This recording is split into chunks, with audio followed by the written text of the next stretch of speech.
ارأیت من اتخذ الہہ ہواہ، کیا آپ نے اس شخص کو دیکھا ہے جس نے اپنے نفس کی خواہش کو ہی اپنا خدا بنا لیا؟ ارأیت، کیا آپ نے دیکھا ہے من اتخذ الہہ ہواہ، شخص کو دیکھا ہے جس نے خواہش نفس کو ہی خدا مان لیا؟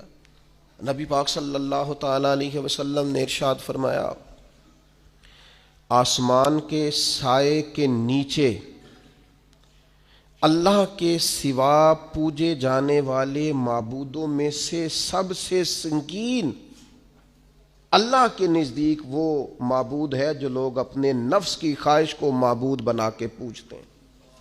رب کہتا ہے انہوں نے اللہ کے مقابلے میں معبود بنا لیا۔ کس کو؟ نفس کی خواہش کو۔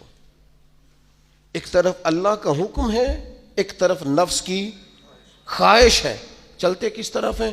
رب کہتے ہیں انہوں نے نفس کی خواہش کو اپنا معبود بنا لیا، اللہ کا حکم نہیں مانتے۔ میں آپ سے ایک بات پوچھتا ہوں، جنازے کو بھی نماز ہی کہتے ہو نا؟ اس کا پورا نام کیا ہے؟ وہ بھی نماز ہے، اور فجر والی بھی نماز ہے۔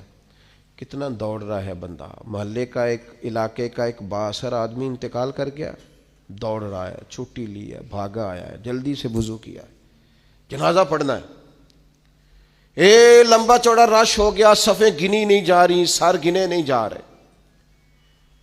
یہ کس لیے آئے؟ کہتے نماز پڑھنے ہیں جنازے کی۔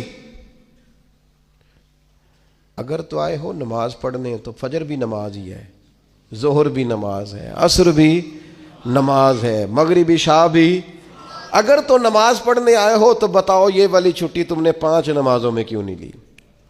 اگر تو آئے ہو نماز پڑھنے تو پھر بتلاؤ یہ والا اہتمام فجر میں کیوں نہیں ہوا؟